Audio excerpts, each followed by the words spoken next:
Television രംഗത്തും big സ്ക്രീനിലും ശ്രദ്ധേയ സാന്നിധ്യമായി മാറിയ നടനാണ് സാജു നവോദയ. ലക്ഷ്മി എന്നാണ് സാജു നവോദയയുടെ ഭാര്യയുടെ പേര്. ഇരുവർക്കും മക്കളില്ല. പരസ്പരം തുണയായി സന്തോഷകരമായ ജീവിതം നയിക്കുന്നവരാണിവർ. മക്കളില്ലാത്തതിനെക്കുറിച്ച് സംസാരിക്കുകയാണ് സാജു നവോദയയും ലക്ഷ്മിയും. 1-2 ടോക്സിന് നൽകിയ അഭിമുഖത്തിൽ സംസാരിക്കുകയായിരുന്നു ഇവർ. എല്ലാ കുട്ടിയും ഞങ്ങളുടെ കുട്ടിയാണ്. ആഗ്രഹമില്ലാഞ്ഞിട്ടല്ല, പക്ഷെ ഞങ്ങൾക്കൊരു സ്ഥലത്ത് പോയിട്ട് കുട്ടികളില്ലെന്നോ എന്ന ഫീൽ ഞങ്ങൾക്കുണ്ടായിട്ടില്ല. എൻ്റെ വീട്ടിൽ നിന്നോ ഇയാളുടെ വീട്ടിൽ നിന്നോ ഇങ്ങനെ ഒരു പ്രശ്നങ്ങളുമില്ല. ഇത്രയും വയസ്സായപ്പോൾ ഇനിയിപ്പോൾ കുട്ടിയുണ്ടാകാൻ വളർത്തേണ്ടേ? ഇനിയൊരു കുഞ്ഞായി അതിന് നല്ല പ്രായമെത്തുമ്പോൾ ഞങ്ങൾക്ക് എന്ത് പ്രായത്തിലായിരിക്കും? അവർക്ക് 10-12 വയസ്സുള്ളപ്പോൾ ഞങ്ങൾ അനാഥാലയത്തിൽ കൊണ്ടുവിടേണ്ടി വരും. എന്നാലേ അവർക്ക് സുഖമായി ജീവിക്കാൻ പറ്റൂ എന്ന് സാജു നവോദയ പറഞ്ഞു. ഒരു പ്രാവശ്യം പോസിറ്റീവാകുകയൊക്കെ ചെയ്തതാണ്. പെറ്റ്സിനെയൊക്കെ മാറ്റിയതും ഇതുകൊണ്ടാണ് തന്നെയായിരുന്നു.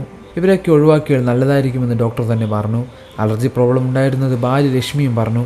ഇപ്പോൾ ട്രീറ്റ്മെൻറ്റുകളൊന്നും ചെയ്യുന്നില്ലെന്നും ഇവർ വ്യക്തമാക്കി. ഞങ്ങൾക്ക് ഏറ്റവും സന്തോഷത്തോടെയാണ് ജീവിക്കുന്നത്. നമ്മൾ ജീവിതത്തിൽ സന്തോഷങ്ങൾ തിരഞ്ഞെടുക്കുന്ന രീതി പോലെയായിരിക്കും സന്തോഷം. വിശേഷം എന്ന സിനിമയിൽ കണ്ടപ്പോൾ അതിലെ പല സീനുകളും പലർക്കും തമാശയായിരുന്നു. പക്ഷേ ഞങ്ങളെപ്പോലുള്ളവർക്ക് ചങ്കിൽ കൊള്ളുന്ന സീനുകളാണ്. സിനിമയിൽ ടെസ്റ്റ് ചെയ്യാൻ പോകുന്ന ആൾ ജീവിതത്തിൽ ഞാനാണ്. ചമ്മിയാണ് അങ്ങോട്ട് പോകുന്നത്, അതിലും ചമ്മിയാണ് തിരിച്ചു വരുന്നത്. ആ സീനുകൾ കാണുമ്പോൾ പിടച്ചിലാണ്.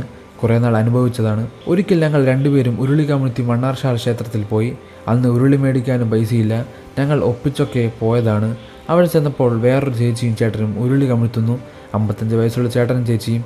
എൻ്റെ ഭഗവാൻ, ഞങ്ങൾക്കില്ലെങ്കിലും കുഴപ്പമില്ല, അവർക്ക് കുഞ്ഞിനെ കൊടുക്കണമെന്ന് ഞാൻ പ്രാർത്ഥിച്ചു. തിരിച്ചു വരുമ്പോൾ ആർക്ക് വേണ്ടിയാണ് പ്രാർത്ഥിച്ചതെന്ന് ഇവളോട് ചോദിച്ചു. ഞാൻ ആ ചേട്ടൻ ചേച്ചിക്കും വേണ്ടിയാണെന്ന് അവൾ പറഞ്ഞു. ആശുപത്രിയിൽ പറമ്പ് വിറ്റിട്ട് പൈസയും കൊണ്ട് വന്നിരിക്കുന്നവരെ ഞാൻ കണ്ടിട്ടുണ്ട്. പിന്നെ ഓരോ ഏരിയയിലും ഓരോ കഥാപാത്രങ്ങളെ കാണാമെന്നും സാജു നവോദയ പറഞ്ഞു. 2024 റിലീസ് ചെയ്ത സിനിമയാണ് വിശേഷം.